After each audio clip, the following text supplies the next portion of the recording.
Hi everybody, my name is Tim Johnson and I'm here to give you a speech about why I think Toyota is actually an American-made automobile. So a couple of summers ago, Lori and I were driving through Carlsbad, New Mexico. We were there to visit Carlsbad Caverns, and as we were driving into town, we noticed a car lot that said import automobile, but there were Toyota Tundra and Toyota Tacoma pickup trucks, and right away that struck me as wrong because the Tundra is built in San Antonio, Texas, as well as the Tacoma.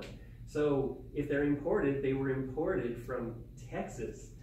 And so it kind of caused me to wonder just how many people have this mistaken idea that Toyota is an importer only. It's good business sense to build cars where you sell them. It's also good business sense to invest back into the communities with which you are selling your products. And so during the last 30 years of my employment with Toyota, I have come to learn that there are still a lot of people out there who have no idea that most of the Toyotas built in America are actually, most of the Toyotas sold in America are actually built in America. So Toyotas are designed, built, sold, and financed 100% in America. Some American-made nameplates, I won't name them all, but they actually can't quite say as much. And there's a reason for that, which I'll get into. But the bottom line is, what makes a car an American car? You know, America has been in love with our highways for several years, mostly because they're open roads and you can drive as far as you want, as fast as you want, and try to see all 50 states if you want to. And so Toyota has worked its very hardest to try to build the cars, not just that America wants, but the cars that make America's heart beat a little bit faster. They try to make exciting cars. And so I first would like to talk to you just a little bit about a car's genealogy. And if you didn't know this, cars do have a genealogy.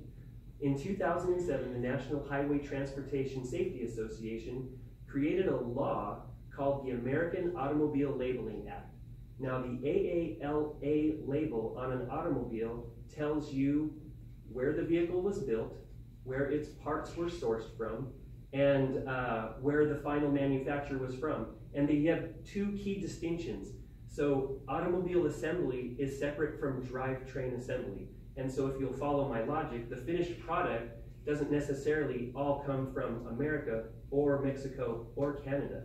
But the finished product comes from a city, state, or country, and the drivetrains have to be listed separately just in case the engines are built elsewhere.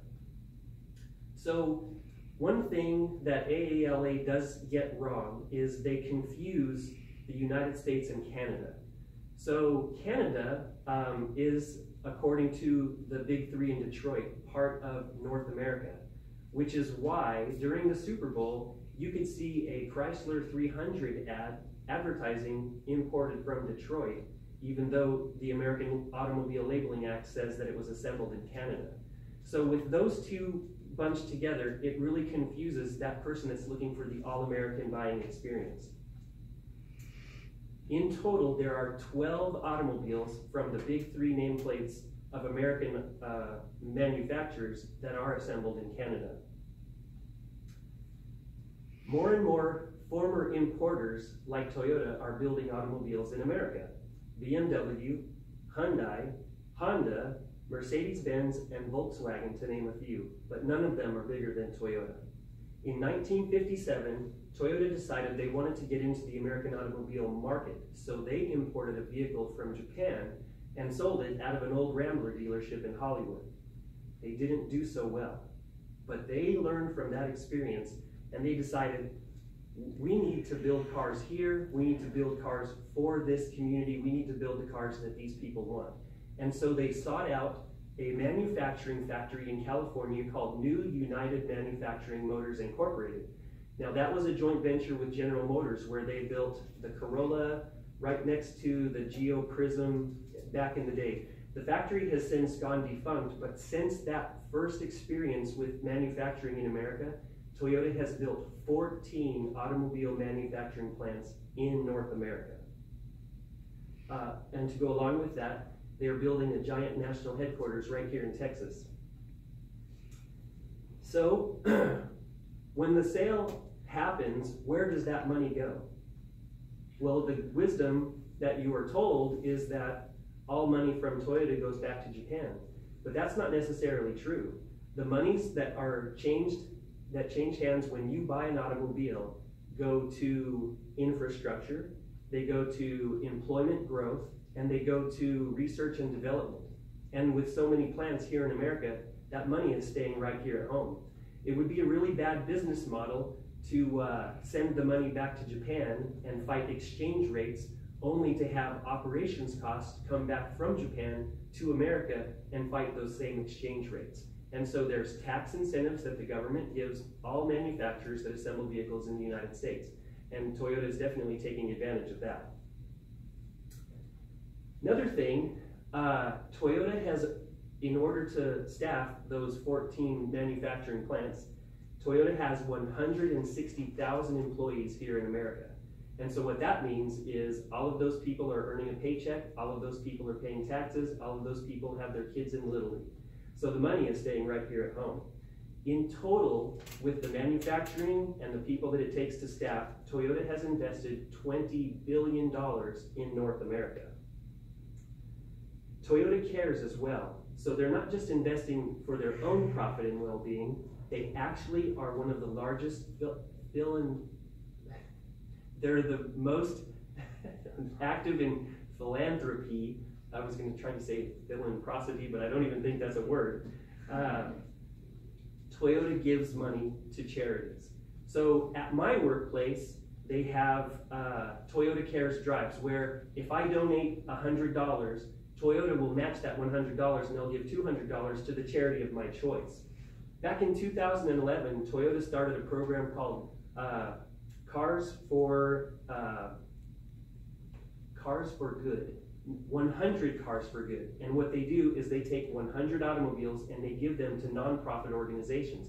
These nonprofit organizations use that vehicle however they see fit. And so in order to include more people, they would have the voting for who deserves these cars most online in places like Facebook and other social media.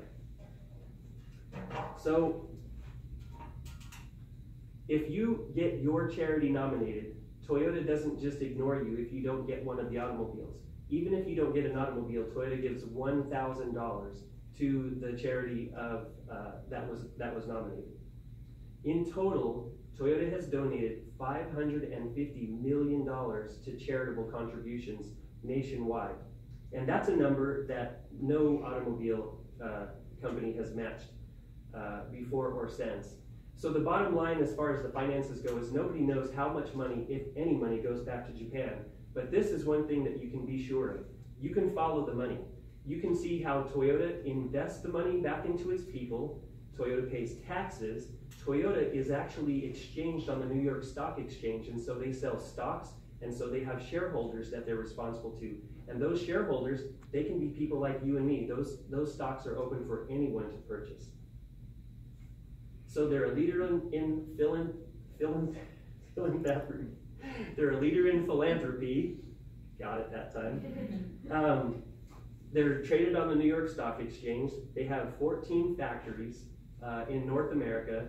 They give 160,000 people work, of which I am one, and they've invested over $20 billion into infrastructure.